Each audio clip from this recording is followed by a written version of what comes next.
हरिहंत सिद्ध सूरी उपाध्याय साधु सर्व अर्थ के प्रकाशी मांगे लिखे रूपकारी है। तिनको स्वरूप जाने लागे ते गई जो भक्ति काय को न माई स्तुति को जानी। धन्य धन्य तिन ही थे काज सब आज पाए कर जोड़े बारे बारे वंदना हमारी है। मंगल कल्याण सुख ऐसो हम चाहते हैं। ओ मेरी ऐसी दशा जैसी तुम्हारी है। ओ मेरी ऐसी दशा जैसी तुम्हारी है।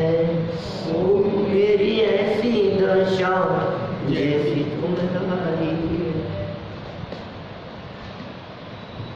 क्षत्र चूड़ामणि नामक यह ग्रंथ जीवनधर कुमार राजा दृढ़मित्र के यहाँ पहुँच गए और राजा दृढ़मित्र ने अपने ज्ञान की चतुराई से यह पहचान लिया कि यह कोई साधारण व्यक्ति नहीं है। इनके लक्षणों से इनका असाधारणपना स्पष्ट ख्याल में आ रहा है।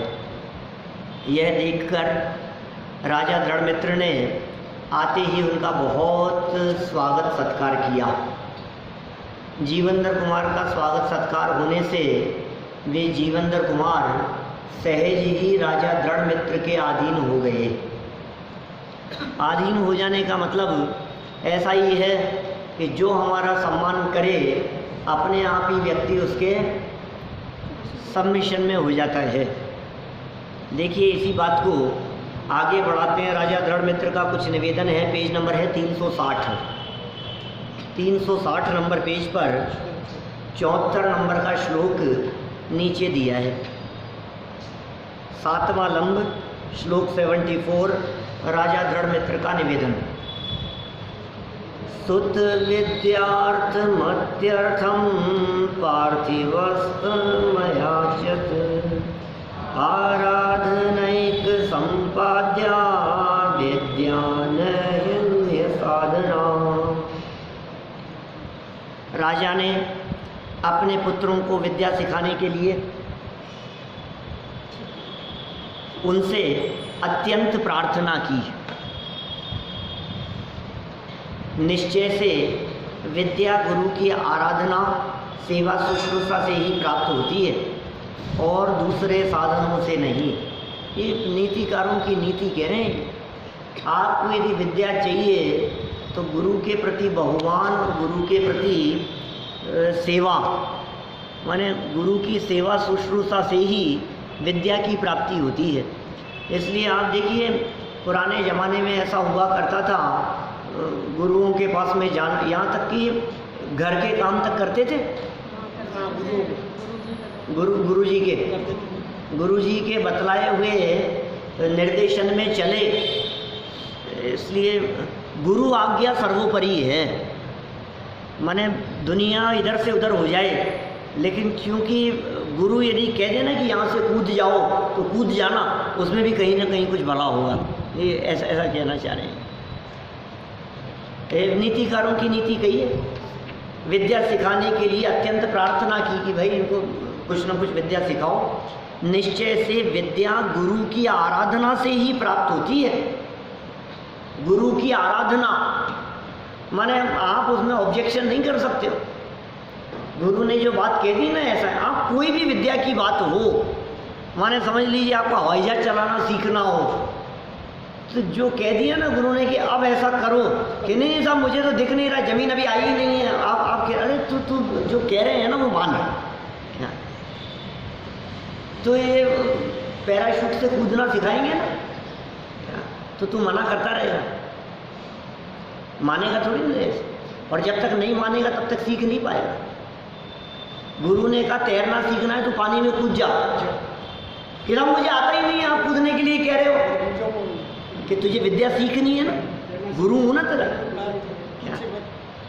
माने जब तक पूरी तरह से निर्देशन का पालन न हो तब तक शिष्य उस विद्या को गहराई से सीख नहीं सकता। ये नीति है। इसलिए जो गुरु ने कह दिया यदि उसको फॉलो करना यदि आ गया तो दुनिया की कोई ताकत नहीं है जो आपको सफल होने से रोक सके। ये ऐसी नीति है जो घर में जाकर के बच्चों को सिखाओ। पूर्ण समर्पण करना पड़ेगा। गुरु ने कह दिया कि तेरे को ये लेसन तैयार करना है कि हाँ कर लूँगा, अभी तो एग्जाम है, नहीं चलेगा। बच्चे हैं, यही गुरु पूर्णिमा है और क्या है। जो बात गुरु के माध्यम से कही गई हो, माने ये वीतरागी संतों के माध्यम से कही गई शिक्षा को भी यदि पूरी तरह से स्वीकार करे और अतीन्द्रिय आनंद प्रकट ना हो, ऐसा हो नहीं सकता। जीवन में मोक्ष मार्ग प्रकट न हो, ऐसा हो नहीं सकता। यदि नहीं हो रहा है तो इसका सीधा सा अर्थ यह है कि हमने गुरुओं की आज्ञा को माना नहीं है। जिस विद्या को सीखना हो, आपको भोजन बनाना सीखना है तो सिखाने वाले के निर्देशन में पूरी तरह से चलना पड़ेगा, अपनी बुद्धि मत लगाना। गाड़ी चलाना सीखना है आपको तो पूरी तरह से आपको उनके निर्देशन का पालन करना पड़ेगा, तब जाके आप सीख पाओगे। जो बालक अपनी 1.5 अक्ल लगा लेते हैं, गुरु के निर्देशन में नहीं चलते हैं, फिर उनका परिणाम क्या होता है वही जाने। हाँ, कुतर्क करने वाले सीख नहीं पाते, इसलिए कुतर्क मत करो, जो कहा गया है उसका पालन करो। कितने सुंदर वाक्य है, नीतिकारों की नीतियाँ कितनी गजब की है। आराधन एक संपाद्या, आराधन एक संपाद्या, 74 नंबर का श्लोक। आराधना से ही संपन्न होते हैं काम, विद्या न अन्य साधना, अन्य कोई साधन ही नहीं। आपको विद्या चाहिए, विद्या को सिखाने वाले गुरु यहाँ हैं, इनके निर्देशन का पालन करो। कुएं में कूदने के लिए कहे तो कूद जाओ, मतलब इस हद तक पालन करने की बात है। आराधना सेवा शुश्रूषा से ही प्राप्त होती है और दूसरे साधनों से नहीं। देखो जरा क्या कहते हैं, सरल अर्थ। राजा दृढ़मित्र ने अपने अज्ञानी पुत्रों को शिक्षित करने के लिए जीवंदर कुमार से अत्यंत विनीत भाव से निवेदन किया, क्योंकि विद्या गुरु की सेवा शुश्रूषा करने से ही प्राप्त होती है, अन्य साधनों से नहीं। दूसरा कोई साधन ही नहीं है। क्या बात कर रहे हो आप? दूसरा कोई उपाय ही नहीं है। ये है ना सीक्रेट 30 में क्या नाम है इसका, सुपर 30। क्या गुरु की आज्ञा का पालन किए बिना काम नहीं चलेगा। क्या एक गुरु है आनंद कुमार, क्या और 30 शिष्य हैं, और उन 30 शिष्यों को जो बात कही गई उसमें जो पालन करेगा वो पार लग जाएगा। तुम्हें भरोसा रखना पड़ेगा गुरु के ऊपर। लेकिन गुरु कौन, ये पहले नक्की कर लेना, नहीं तो ते गुरु जन्म जल ऊपर ना आओ। क्या क्यों साहब? क्योंकि ये जो बात कह रहे हैं ये तो अभी दृढ़ मित्री तो नीतिकारों की नीति कह रहे हैं भाई। कहते हैं ना गुरु आज्ञा संपथ्य नहीं, ऐसी पंक्ति आती है। सदगुरु वैद्य सुजान, क्या माने गुरु की आज्ञा का पालन करने के समान दूसरा कोई तुम्हारा उपचार नहीं हो सकता है। अब वो गुरु कौन हो सकता? वो गुरु आपके डॉक्टर भी हो सकते हैं।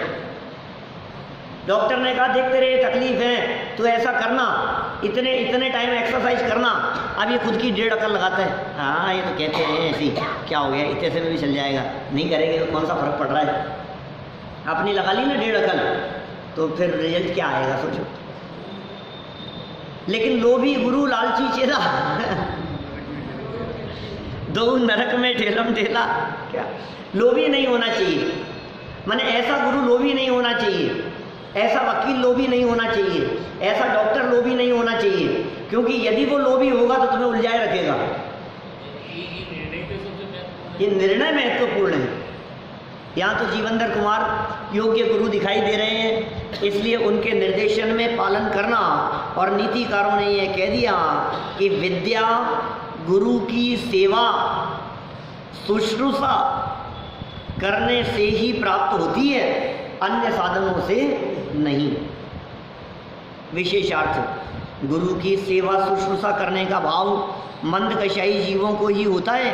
तीव्र कषाई जीव किसी की सेवा नहीं करता, वह किसी को बड़ा मान ही नहीं सकता। ये मंद कषाय के बिना नहीं होगा ये काम। अगर वैसा गुरु की सेवा करो तो गुरु की सेवा करने का भाव मंद कषाय भाव है। तीव्र कषायी व्यक्ति को सेवा करने का भाव नहीं आ सकता। कषायों की तीव्रता में सेवा का परिणाम नहीं हो सकता। यदि सेवा करने का परिणाम आ रहा है तो ये मंद कषाय का परिणाम है, वो किसी को बड़ा मान ही नहीं सकता। कषायों की तीव्रता, ये क्या है मेरे सामने, ये कुछ नहीं है, हम ही सब कुछ है, ऐसा समझता है व्यक्ति, तीव्र कषायी व्यक्ति। मंद कषाय का दूसरा नाम पुण्य परिणाम है, और पुण्य परिणाम से ज्ञानावरण कर्म का क्षयोक्षम होता है, जिससे ज्ञान में अभिवृद्धि होती है। ऐसा निमित्त नैमित्तिक संबंध है। मर करके भी काम कर, सही बात है। देखो ज्ञान की वृद्धि होती है और निमित्त नैमित्तिक संबंध है। पुण्य परिणाम से ज्ञानावरणी का क्षयोक्षम होगा। आपका परिणाम पुण्य है तो ज्ञानावरणी कर्म का जो वो आवरण था वो छटेगा, ज्ञान की वृद्धि होगी और विद्या की प्राप्ति होगी।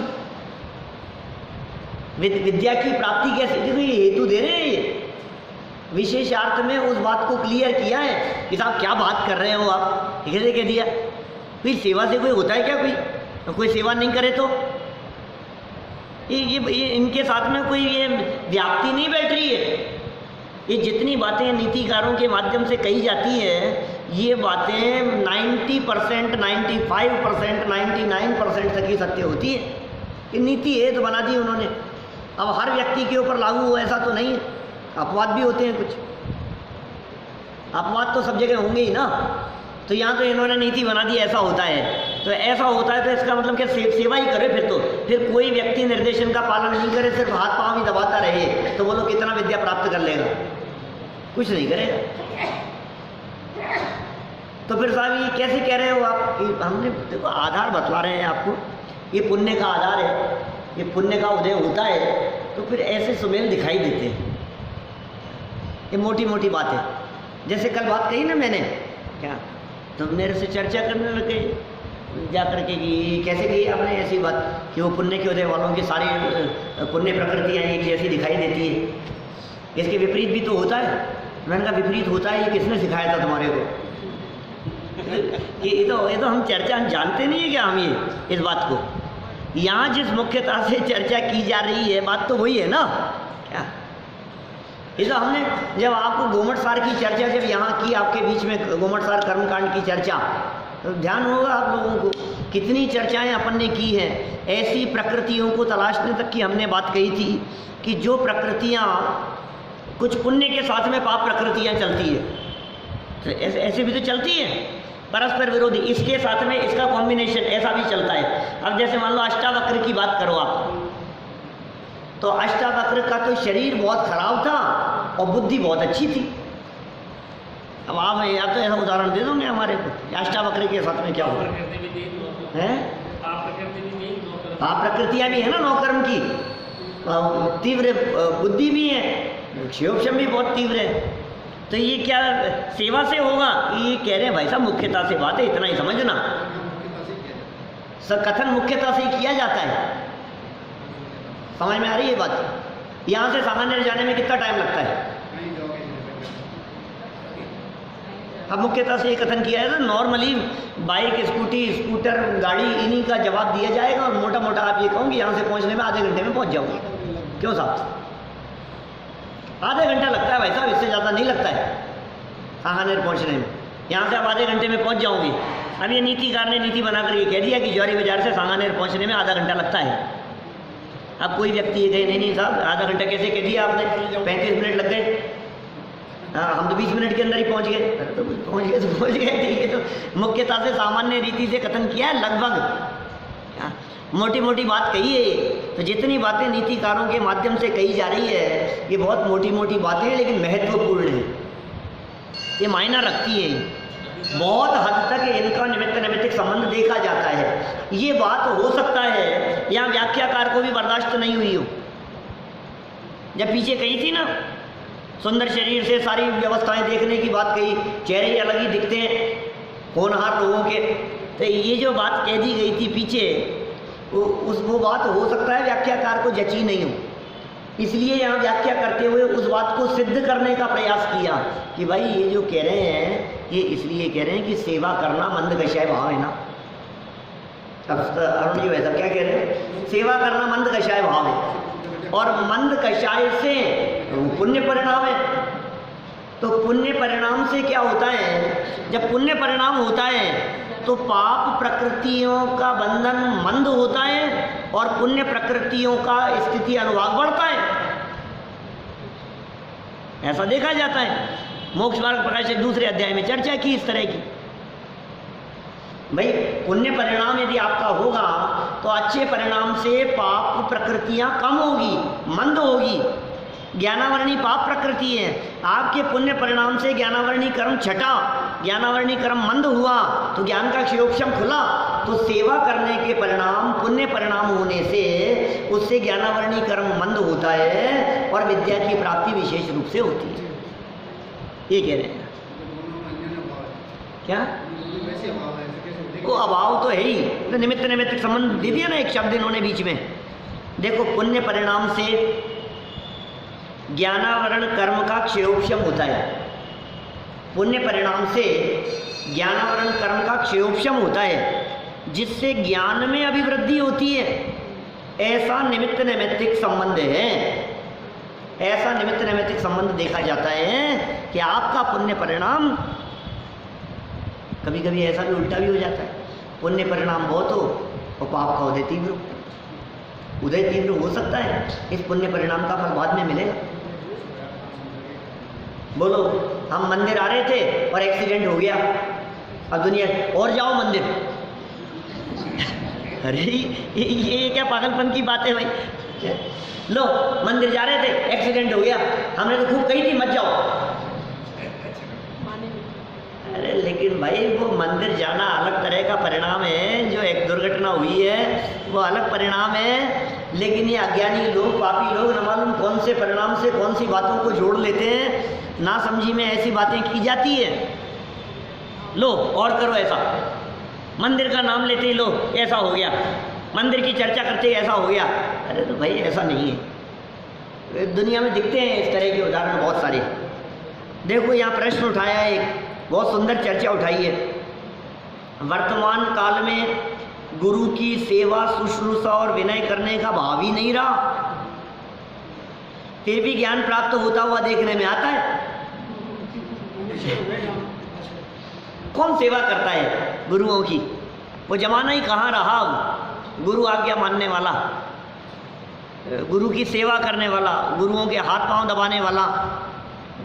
मैंने कल पर 2-4 दिन पहले एक बात कही थी, उन्होंने जाकर के खूब पांव दबाए, ऐसी बात कही थी ना मैंने। गुरुओं की सेवा करते थे, पांव दबाते थे, ऐसी बातें। वो समय कहाँ रहा, वो फिर भी ज्ञान प्राप्त होता हुआ देखने में आता है। अतः विद्या ददाति विनयम, विद्या ददाति विनयम, विनय से ही विद्या प्राप्त होती है। क्या यह सूत्र असत्य प्रतीत होने लगा है? विद्या ददाति विनयम, ये सूत्र सुना है क्या आपने? विनय से ही विद्या प्राप्त होती है और इसे विद्या प्राप्त हो गई है, इसका निर्णय भी इसी आधार पर होता है कि ये विनय है, विनय करता हुआ दिखाई दे रहा है। ये विनय संपन्नता में चर्चा की थी हमने आपके बीच में पहले। जो विनय है, जहाँ विनय होगी वहाँ प्राप्त करेगा। कौन सा उदाहरण दिया था? रावण लक्ष्मण के साथ, और कौन सा है?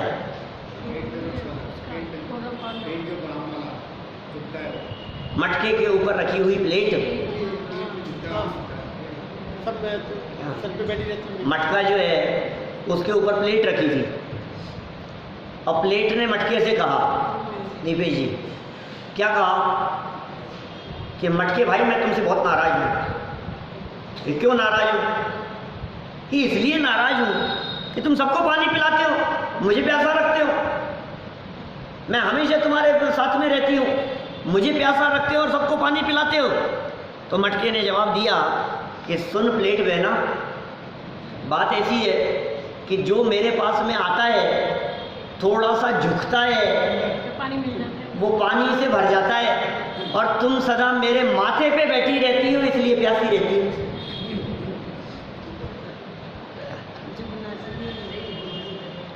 यदि कोई प्याला हो, गिलास हो, लोटा हो, घड़े के अंदर जाए और थोड़ा सा झुके तिरछा होकर के, वो पानी से भर जाएगा, और जो माथे पे बैठा रहे उसका क्या होगा? प्यासा ही रहेगा। तो कह रहे हैं विद्या ददाति विनयम, जहाँ विनय होगी वहाँ विद्या प्राप्त होगी। लक्ष्मण का उदाहरण वो ही 2-4 दिन पहले भी शायद की थी चर्चा अपन ने। माने बिल्कुल प्रसिद्ध बात है, आपको यदि विद्या प्राप्त करनी हो तो आप चरणों में बैठ करके विद्या प्राप्त कर सकते हो, माथे पर बैठ करके नहीं। आपको पता है जितने उपदेशदाता होते हैं, इन उपदेशदाताओं को ऊपर क्यों बैठाया जाता है और सुनने वाले नीचे क्यों बैठते? क्या? क्योंकि ये जो विद्या का प्रवाह है ना, ये पानी की तरह है, ये ऊपर से नीचे बहता है, नीचे से ऊपर नहीं जाता। आप और ऊंचे बैठ करके सुनो थोड़ा सा, और ऊपर बैठ करके, तो फिर क्या होगा? तो समझ में उतनी आएगी नहीं जितनी आनी चाहिए, वो हृदय में उतरेगी नहीं बात। सब कोई वहाँ बैठ करके सुने तो, ऊपर बैठ करके सुने तो, कि सुन ले, कर्णेंद्रिय का विषय तो बनेगा क्या? लेकिन वो जो ज्ञान का प्रवाह है वो जल प्रवाह के समान कहा गया है। इसलिए तीर्थंकर परमात्मा पृथ्वी से 5000 धनुष ऊपर बैठ करके उपदेश देते हैं, उनका उपदेश होता है 5000 धनुष ऊपर से, और चारों तरफ देव देव सारे गणधर मुनिराज 3-3 गतियों के जीव सब नीचे बैठते हैं उनके चरणों में, और वो उपदेश को प्राप्त करते हैं। वो धारा ऐसे नीचे बहती है, वीर हिमाचल ते निकसी, ऊपर से गुरु गौतम के मुख कुंड डरी है। तो ये तो प्रश्न है भाई साहब, लेकिन दुनिया में तो ऐसा देखा जा रहा है। आपने तो कह दिया, ये बात हमारे को जच नहीं रही है, आप कितना भी कहो। विद्या ददाति विनयम, ये सूत्र गलत प्रतीत हो रहा है। ये सूत्र है, आपको मिल जाएगा, संस्कृत विद्यालयों में मिल जाएगा, जगह जगह बोर्ड पे लिखा हुआ मिल जाएगा, सुभाषित वाक्यों में लिखा हुआ मिल जाएगा, समझदार लोगों की जबान पे मिल जाएगा। विद्या ददाति विनयम, पढ़ लिख गए तो पढ़ लिख गए का मतलब विनय होनी चाहिए। विनय नहीं है तो पढ़ाई लिखाई सब बेकार है। बहुत पढ़ लिख गए साहब, आप देखो बड़े बड़े जो कलेक्टर आदि भी जो होते हैं वो विनय करते हुए देखे जाते हैं अपने गुरुओं का। गुरु साधारण से हो क्या, कॉलेज में पढ़ाते हैं और वही धोती कुर्ता पहन करके आते हैं, और इधर इधर वो टॉवल टका रहता है और स्लीपर पहन करके रोज मास्टर जी जा करके पढ़ाते हैं, और बच्चे पढ़ाए हुए कलेक्टर बन गए। तो भी वो विद्यार्थी जो हैं वो अपने गुरु जब मिलते हैं तो वो गाड़ी से उतर करके उनके चरण छूते, क्योंकि ये जो आपकी जो योग्यता है वो योग्यता इस बात को दिखा रही है कि विनय है। विनय नहीं है तो योग्यता नहीं है, समझ लो आप। विनय नहीं है तो सारी योग्यता धर दी गई एक तरफ, सारी योग्यता बेकार है। बुद्धि का आभूषण है, हाँ, विनय बुद्धि का आभूषण है। तो भाई लेकिन ये वर्तमान में नहीं देखा जा रहा है ऐसा, और फिर भी लोग बढ़ते हुए दिखाई दे रहे हैं, ज्ञानवान दिखाई दे रहे हैं। आप क्या कहना चाहोगे इसके बारे में? सुनो क्या कह रहे हैं, देखो उत्तर। आजकल शिष्यों में अविनय का भाव प्रत्यक्ष देखने में आता है, यह स्थूल बुद्धियों का कथन है। तुम जो कह रहे हो ना यथार्थ विद्या नहीं थी, कि आजकल तो देखो आप बच्चों को कॉलेज में पढ़ने वाले अपने अध्यापक की पिटाई कर दे। दादा कई बार ऐसी बात कहा करते हैं, हमारी किस्मत में तो पिटना ही लिखा है। जब हम स्कूल में पढ़ते थे तो मास्टर जी पीटा करते थे हमारे को, फिर हमने सोचा हम मास्टर जी बनेंगे तो बच्चों को पीटेंगे। फिर जब हम मास्टर जी बन गए तो जमाना इतना बदल गया कि बच्चे मास्टर जी को पीटने लगे।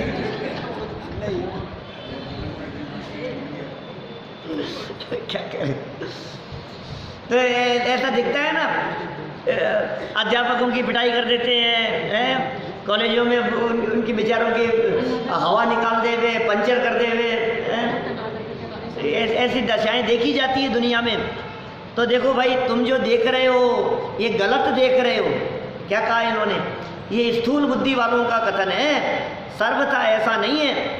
फिर भी जो वर्तमान में अभिनयी है उसने पूर्व जन्म में जो मंद कषाय का भाव किया था उससे वर्तमान काल में ज्ञान का विकास हुआ है, ऐसा समझना चाहिए।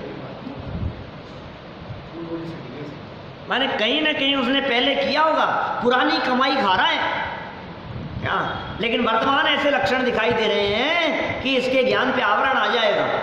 वर्तमान लक्षण ऐसे दिखाई दे रहे हैं कि ये डाउन चला जाएगा। लक्षण देख करके कह रहे हैं। अब कोई व्यक्ति लक्षण देख करके किसी के बारे में कथन करे तो कोई ये कहे कि आप तो बद्दुआ दे रहे हो। अरे बद्दुआ नहीं दे रहे, हमें लक्षण दिख रहे हैं, ऐसे हम क्या करें। जो व्यक्ति किताबों को फाड़ता हुआ दिखाई दे रहा है, अब बतलाओ उसका क्या होगा।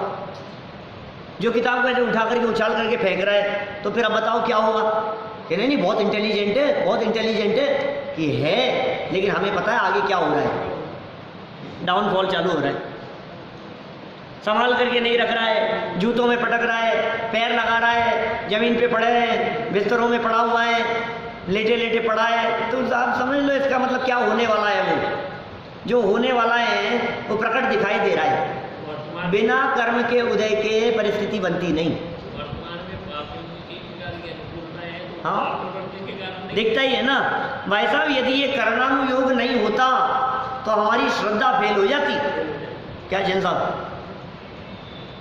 देखो आज जैन साहब अकेले आप ही रह गए पूरे इतनी बड़ी सभा में। क्या बाकी कोई जैन साहब नहीं है क्या? क्या कह रहे थे हम, क्या बात थी? हाँ, यदि कर्णानुयोग नहीं हो, ये उदय व्यवस्था नहीं हो, पूर्व में बंधन और उदय की विचित्रताओं को न देखें हम, तो हमारी श्रद्धा और मान्यता फेल हो जाए। क्योंकि धर्म करने वालों के पाप का उदय दिखता है और पापी मजे करते हुए दिखाई देते हैं। बोलो, ऐसे दिख रहा है जगत में। फिर क्या होगा? देखो आप तो गुटखा खाने वाले ऐसे भी दिखेंगे आपको जिनके जीवन में 60-70 साल से गुटखा खा रहे थे और कुछ भी नहीं हुआ। तो कोई उसके लिए मना करे ना, उनको समझाए ऐसी बात कि देखो नहीं खाना चाहिए, इससे कैंसर हो जाता है, ये स्वास्थ्य के लिए हानिकारक है, इससे इतनी तकलीफ हो जाती है, देखो इसको हो गया, देखो इसको हो गया। तो वो उदाहरण देते हैं, देखो ये 70 साल से खा रहे हैं, आज तक कुछ नहीं हुआ और बहुत स्वस्थ है। अब क्या करें बताओ? हाँ, और सीधा साधा खाने वाले के कैंसर दिखाई दे रहा है। अब बोलो क्या करो? शुद्ध सात्विक खाते थे, बाजार का खाते नहीं है, मर्यादा का खाते हैं, छना हुआ पानी पीते हैं, घर का भोजन करते हैं, अब इनके कैंसर हो गया। अब बोलो क्या कहना है तुम्हारे को? अब वो लोग तो ऐसा कहते हैं, अब एक काम करो, अब ये घर का खाना बंद करो, होटल में आओ हमारे साथ। धर्म करते थे ना, इसलिए हुआ है। ये कर्णानुयोग कह रहा है, कर्म सिद्धांत कह रहा है भैया, जो अच्छा दिखाई दे रहा है ये पूर्व के किए हुए अच्छे कर्म का फल है। जिसके साथ प्रतिकूल परिस्थिति बनती हुई दिखाई दे रही है, ये पूर्व में किए गए पाप कर्म का फल है। किया होगा, फल उसी का मिल रहा है, वर्तमान नहीं। कौन से कर्म का उदय कब उछल करके सामने आ जाए पता नहीं लगता। कब कौन सा उदय आ जाए, कौन सा कर्म कब बंधा था और कब उदय में आ जाए, ये ऐसी विचित्रताएं हैं। तो ये कह रहे हैं भैया मंद कषाय के बिना नहीं होता है। वर्तमान में जो बुद्धि दिख रही है पूर्व के कारण दिखाई दे रही है, वर्तमान में जो अभिनय का भाव दिखाई दे रहा है इसका फल भविष्य में मिलेगा। ठीक है ना? वर्तमान कालीन उद्धत, उद्धत मतलब समझ गए? उद्दंड माने नहीं सुनने वाला, दादागिरी दिखाने वाला, पलट के जवाब देने वाला। उद्दंड माने जो ऐसा उद्दंड दिखाई दे रहा है जो सुनता नहीं है, जो पलट करके तुम्हारे को सामने जवाब दे देवे, जो बड़ों की विनय नहीं करे, जो गुरुओं की विनय नहीं करे, जो गुरुओं के निर्देशन में नहीं करे चले। गुरु ने कहा ऐसा करना है, सब ऐसे कहते रहते, क्या फर्क पड़ता है? क्या? हाँ वही तो, ये तीनों शब्दों को एक साथ कह रहा हूँ। उद्धत, अभिनयी और कषाय परिणामों से ज्ञान विकसित हुआ है या हो रहा है, ऐसा नहीं है। आपको क्या लगता है कि इससे ज्ञान विकसित हुआ है, इससे हो रहा है, ऐसा नहीं है बिल्कुल भी, ऐसा समझ लेना। देखो क्या कह रहे हैं, अभी का अविनय रूप तीव्र कषाय का फल मिलेगा क्या है, क्या परवाह, कोई परवाह नहीं करता मैं तो। किसने देखा भविष्य, पता नहीं क्या है, फालतू उलझाओ मत मेरे को, मैंने तो कह दिया बस, मुझे ये बात पसंद नहीं है। ठीक है बेटा, फल मिलेगा तो पता लगेगा, अभी तो समझा रहे हैं तेरे को, हम समझा रहे हैं कि इसका ऐसा फल मिलने वाला है, देख ऐसा ऐसा दिखाई दे रहा है, तू समझ लेगा तो सुधर जाएगा, और नहीं समझेगा तो फिर रिजल्ट आएगा। बोलो, डॉक्टर ने आपको कह दिया कि भैया देखो ये जो आपकी जो प्रॉब्लम दिख रही है, थोड़ी सी मीठा कम कर दो और थोड़ा सा वॉक चालू करो आप। अरे डॉक्टर लोग तो ऐसे ही कहते रहते हैं, क्या है अपन तो फिट है, तो फिर थोड़े दिन बाद में क्या होगा, फिर अटैक आएगा तो पता लगेगा। क्यों, जो बात कही जा रही है उस बात को यदि इग्नोर करेगा तो क्या होगा, चारों तरफ ज्ञान बढ़ता हुआ दिखाई दे रहा है। एक इनका वीर सागर जी का एक प्रवचन हमने करवाया था अभी आरंभ पाठशाला में, जगत एक खुली पाठशाला। क्या क्या क्या हेडिंग था उसका, जगत एक खुली पाठशाला है, ओपन यूनिवर्सिटी है ये सब दुनिया। कि क्या करें कि सब जगह पर ज्ञान बिखरा है, फैला, सीख लो। जहाँ आपको लगे अरे यार ये उपयोगी चीज़ है, ये बात सही कह रहा है, चारों तरफ आपको सीखने को मिलेगा कहीं ना कहीं। ये खुली पाठशाला है जगत, सुना था क्या आपने? चलो देखो क्या कह रहे हैं आगे। जीवेंद्र कुमार का निर्णय सुनो जी, अब क्या हुआ। अभ्यर्थन बलात्स्य कुमारोप्यभूपागमत स्वयं देया सती विद्या प्रार्थनायाम तु किम पुनः। उस राजा के बार बार प्रार्थना करने से जीवेंद्र कुमार ने भी उन राजकुमारों को विद्या पढ़ाना स्वीकार कर लिया। और साहब पढ़ाएंगे, हम पढ़ाएंगे आपको। देखो सामने वाले की विनम्रता, सामने वाले का विनय, ये इस बात को दिखा रहा है कि ये निश्चित तौर पर भव्य जीव है। वो विनयवान दिख रहा है ना, तो गुरुओं का भी मन होता है पढ़ाने का। जो अभिनयी दिखते हैं ना, गुरु का भी मन नहीं होता। वो क्या समझाऊँ यार, सुनता तो है नहीं, नारायण है तो बदमाश है, क्या सिखाया जाए। और जो विनयवान दिखाई देता है, जो मंदकशाई दिखाई देता है, जो विनम्र दिखाई देता है, जो सेवा शुश्रूषा करता हुआ दिखाई देता है, तो गुरु भी इस बात को सोचता है कि योग्य है, इस व्यक्ति को सही राह दिखाना है। ये बहुत आगे जाएगा ये लड़का, इसकी कमियों को दूर करना है, इसकी गलतियों को दूर करना है, इसको सही बातें सिखानी है और इसको सही रास्ते पर आगे तक पहुंचाना है इसे, ये सोचता है गुरु। तो यहाँ विनय करते हुए दिखाई दे रहे हैं, विनम्रता दिखाई दे रही है, राजा की विनम्रता दिख रही है और उसके पुत्रों की विनम्रता दिखाई दे रही है। तो जीवेंद्र कुमार ने इस बात को स्वीकार कर लिया कि हम तैयार हैं इसको सिखाने के लिए, विद्या पढ़ाना स्वीकार कर लिया। नीतिकार कह रहे हैं निश्चय से समीचीन, समीचीन माने क्या होता है, सच्चा, यथार्थ, वास्तविक, समीचीन। निर्दोष विद्या जब अपने आप ही देने योग्य है, तब प्रार्थना करने पर तो फिर कहना ही क्या। ये ऐसी निर्दोष विद्या है, अपने आप ही देने योग्य है। तीर्थंकर परमात्माओं की दिव्य ध्वनि वो किसी की से वो नहीं है, अपेक्षा नहीं रखती, अपने आप ही होती है। यद्यपि वहाँ भी पुराणकार, साहित्यकार ऐसा कहते हैं कि जब अरहंत परमात्मा को केवल ज्ञान की प्राप्ति हो जाती है, क्या जब उन्हें केवल ज्ञान की प्राप्ति हो गई, समूह शरण की रचना हो गई, तो सौधर्मेंद्र जैसे जीव, गणधर जैसे पात्र जीव, वे हाथ जोड़ करके निवेदन करते हैं कि प्रभु अपनी दिव्य वाणी से हमें सन्मार्ग प्रदर्शित कीजिए। ऐसा निवेदन करते हैं, ऐसे साहित्यकार कहते हैं।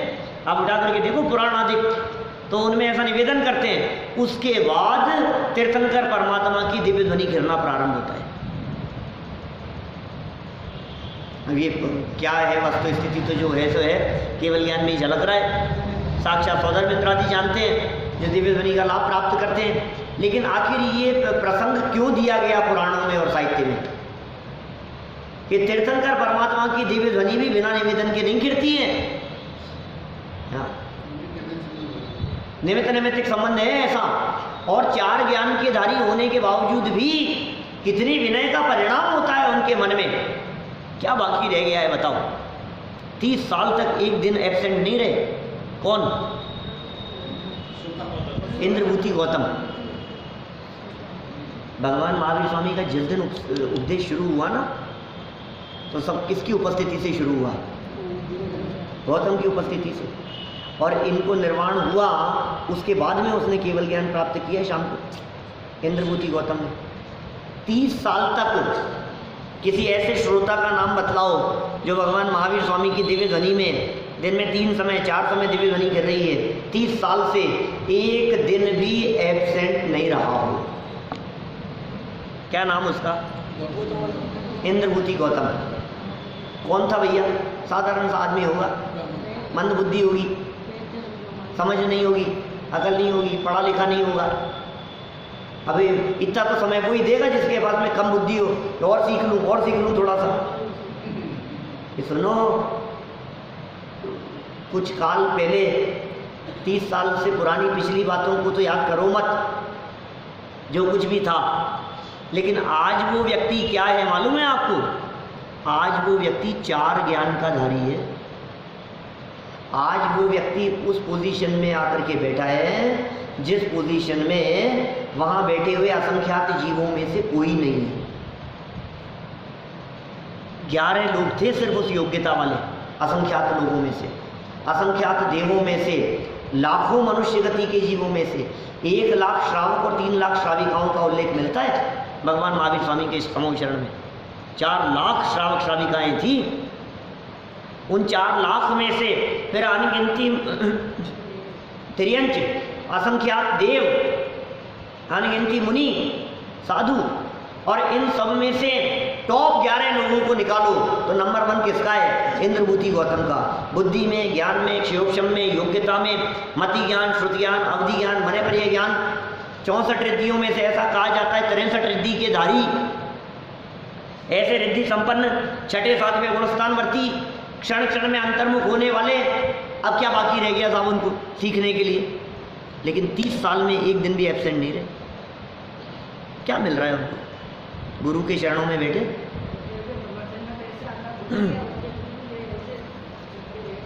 हाँ, क्या चीज़ है? हाँ, बोलो, कितना विनय भाव होता है।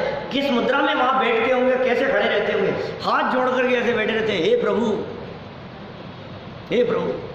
कौन, किनकी बात कर रहे हैं? हम जैसे लोगों की नहीं, साधारण व्यक्तियों की बात नहीं है।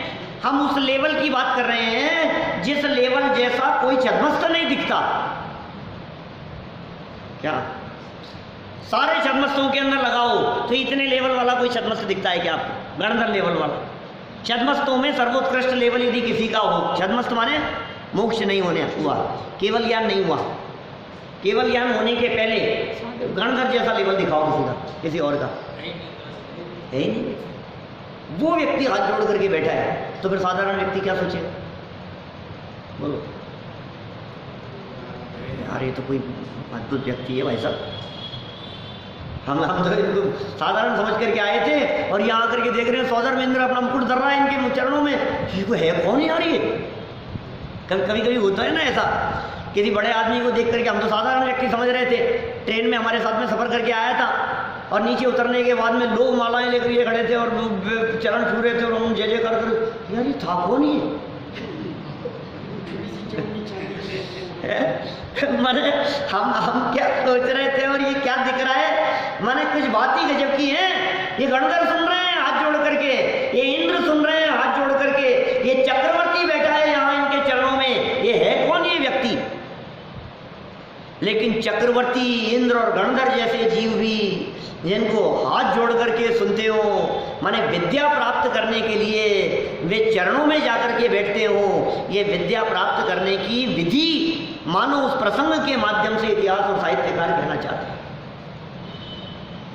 ये पुराणों में कहे गए ये प्रसंग कहीं न कहीं कुछ न कुछ बात कहना चाहते हैं, उस प्रसंग के माध्यम से कुछ उपदेश देना चाहते हैं, कुछ संदेश देना चाहते हैं, कुछ सिखाना चाहते हैं। लोगों को बारीक बातों को सीख लो, आप वाक्य पकड़ लो आप, और ये इसका मतलब है इस चीज की तरफ इंडिकेट कर रहे हैं। किस चीज की तरफ? विद्या ददाति विनयम, इस चीज की तरफ। ये सूत्र जो अपन ने यहाँ पढ़ा है, विद्या ददाति विनयम। तो राजकुमारों को पढ़ाना इन्होंने स्वीकार कर लिया, हम पढ़ाएंगे सब राजकुमारों को, हमें कोई ऐतराज नहीं है। और देखो सही विद्या पढ़ानी है, बिना प्रार्थना किए हुई, जब बिना विकल्प किए हुए तीर्थंकरों का उपदेश होता है तो फिर प्रार्थना करने पर तो अच्छी बात सिखाई जानी चाहिए। अच्छी बात तो ऐसी होती है बिना प्रार्थना किए हुए बोर्ड पर लिख दी जाती है अच्छे वाक्यों के रूप में, कि किसी ने कहा नहीं है कि हमें बताओ, हमने अच्छे अच्छे वाक्य लिख दिए तो कोई दिक्कत नहीं, हर व्यक्ति पढ़े बिना निवेदन किए हुए। अब फिर कोई विद्यार्थी निवेदन कर रहा है, सर प्लीज एक क्वेश्चन है, तो फिर क्या होगा? अवश्य बताएंगे, क्यों नहीं बताएंगे। सरल अर्थ देखो, जीवेंद्र कुमार ने भी राजकुमारों को पढ़ाने हेतु किए गए राजा के निवेदन को सहज स्वीकार कर लिया, क्योंकि उत्तम और निर्दोष विद्या बिना मांगे ही दूसरे को देना चाहिए। बिना मांगे ही दो। आपको यदि लगता है कि बात इसके लिए जानने योग्य है, बिना पूछे ही आप बताओ उसको, घर जाकर के बताओ विनय का महत्व, विद्या प्राप्त करने का महत्व, ये बतलाओ। तो उससे क्या, किसी भी फील्ड में हो, मैं ये कह रहा हूँ फर्नीचर के फील्ड में है तो जो उसके एक्सपर्ट है ना, उनके प्रति विनय प्राप्त किए बिना तो आगे नहीं बढ़ पाएगा। आप जो जिस फील्ड में हो, हर फील्ड की बात है, आपको यदि विद्या प्राप्त करनी है तो आप चरण छुए बिना आगे नहीं बढ़ सकते। आपका सबमिशन चाहिए उसके प्रति। मैं पूरी तरह से समर्पित हूँ सर, आप जो कहेंगे वो बात स्वीकार है हमारे। ये देखिए, बिना मांगे देना चाहिए। आपके पास यदि विद्या है, आप बिना मांगे दो। बच्चे आपसे पूछ नहीं रहे हैं, आप बिना मांगे दो। शुभम ने आपसे पूछा नहीं, फिर भी कभी कभी कोई बातें जाकर के बता दिया करो। यार शुभम, आज एक ऐसी बात आई थी गजब की। क्या दीपेश जी, बच्चों को कभी कभी गाड़ी में चलते हो पता है क्या है ये बात है ना, ये मैं प्रवचन की नहीं कह रहा हूँ, ये नीतिकार कह रहे हैं, ये जैनियों की बात नहीं है, ये जन सामान्य की बात है। ये नीति जितनी भी इसमें कही गई है, ये नीति जैनियों की नहीं है, जन जन की है। प्राणी मात्र पे लागू होती है ये नीतियाँ। तो बताते रहो, जहाँ आपको लगे बताते रहो, अपने दोस्तों को बतलाते रहो, अपने जानकार लोगों को बतलाते रहो। ये आपके बताने का ही परिणाम है, आपके आगे और पीछे जो दोनों बैठे हैं क्या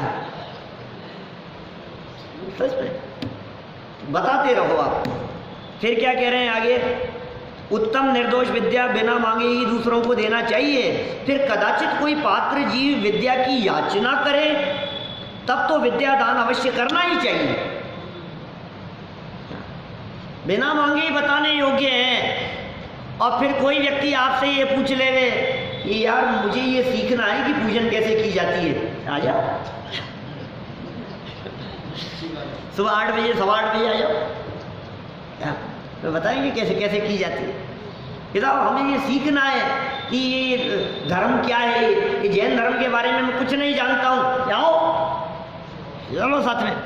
माने जब कोई व्यक्ति निवेदन करे तब तो सिखाना ही है, निवेदन ना करें तब भी ये विद्या सिखाने योग्य है। बोलो, फिर निवेदन पर तो फिर तो होनी ही चाहिए। फिर ये बात याचना करे तब तो विद्यादान अवश्य करना ही चाहिए। विशेषार्थ पढ़ो। आहार आदि 4 दानों में ज्ञान दान अर्थात विद्यादान ही सर्वोत्तम दान है। बोलो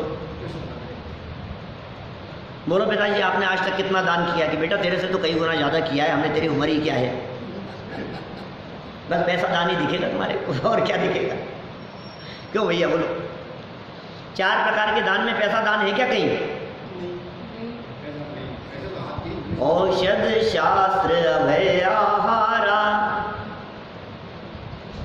दान चार प्रकार चार संग को दीजिए, धन बिजली उन हार नर भवला हो लीजिए।